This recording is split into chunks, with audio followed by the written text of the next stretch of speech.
Me fala um pouquinho sobre respiração bucal. No que consiste esse tipo de respiração? Bem, todos nós sabemos que a respiração deve ser feita via nariz, via as cavidades nasais.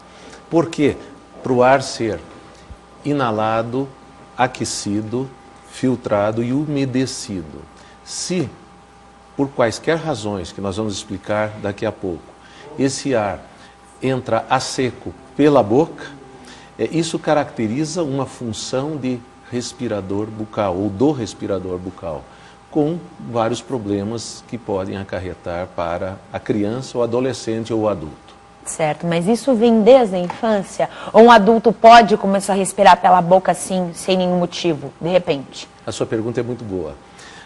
Na maior parte das vezes, o processo da respiração bucal está ligado à primeira e segunda infância, digamos de 3, 4 até 6 anos de idade.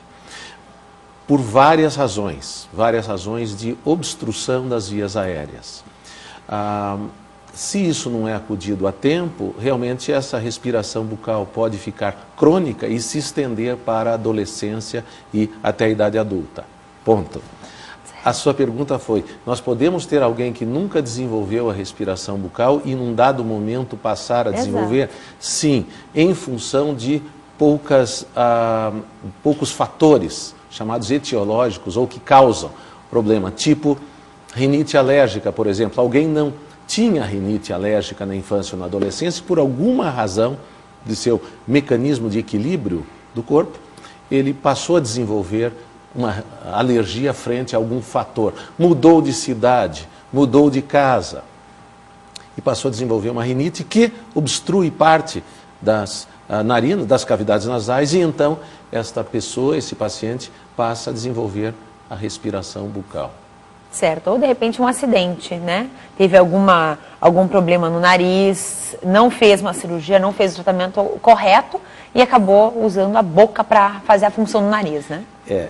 Seria importante nós enfatizarmos que o tratamento da respiração bucal é por natureza multidisciplinar. A nossa formação é odontologia e ortodontia, que movimenta os dentes e os maxilares para melhorar isso, mas o tratamento da respiração bucal é multidisciplinar.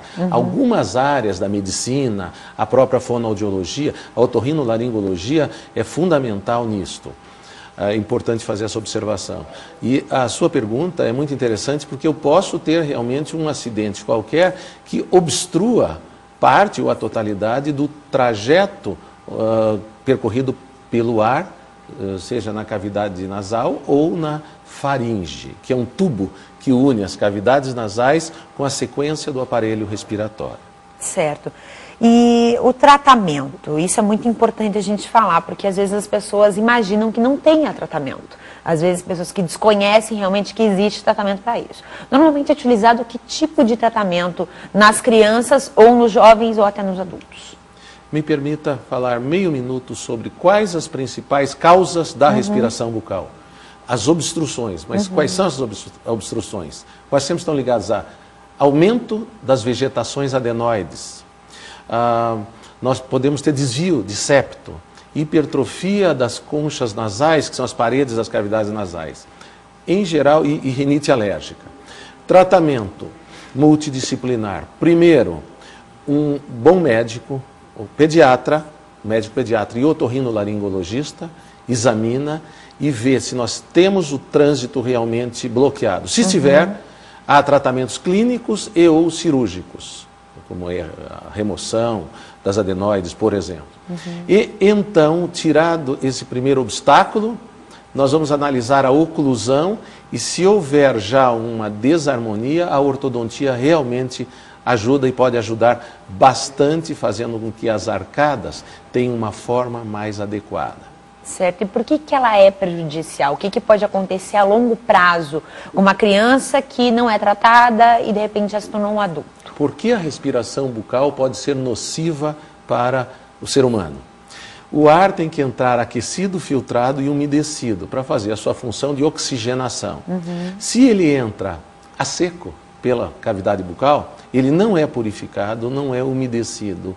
Então a gente brinca e diz que ele causa uma série de ites O sufixo "ite" significa inflamação.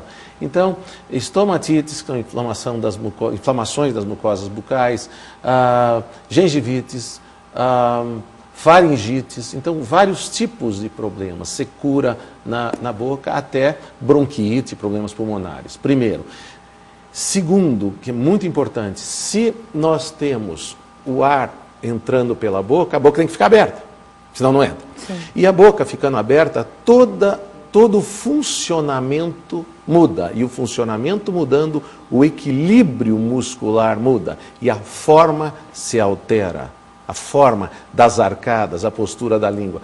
Por isso é que também a má oclusão, chegamos na ortodontia, pode causar maxilares com deformidades e dentes fora da sua posição. Por exemplo, um dos problemas que eu conheço seria o céu da boca. O céu da boca ele é assim, ele vai ficando assim, pela boca sempre fica aberta, ele vai se deformando, ele vai tomando uma forma meio que aconchada, assim. Você tem certeza? Isso pode acontecer também. Você tem certeza que você não é especialista em ortodontia? Ok. Você descreveu a alteração mais comum no respirador bucal. Por quê? Porque, observe o seguinte, para oxigenar, como eu disse, a boca tem que ficar aberta e a língua baixa e para fora. Por exemplo, o cachorro cansado, o cachorrinho que deu um pique, ele entende bastante de fisiologia. Por quê? Ele fica, depois que ele dá um pique, como é que ele fica? Com a língua para fora. Para fora e a boca aberta. Exatamente. Porque ele sabe, ele fez curso superior e sabe que para oxigenar a língua tem que ficar numa posição baixa. Se ela ficar alta, ela bloqueia a entrada do ar. Então o cachorrinho fica e oxigena o que der, pelas narinas e pela boca.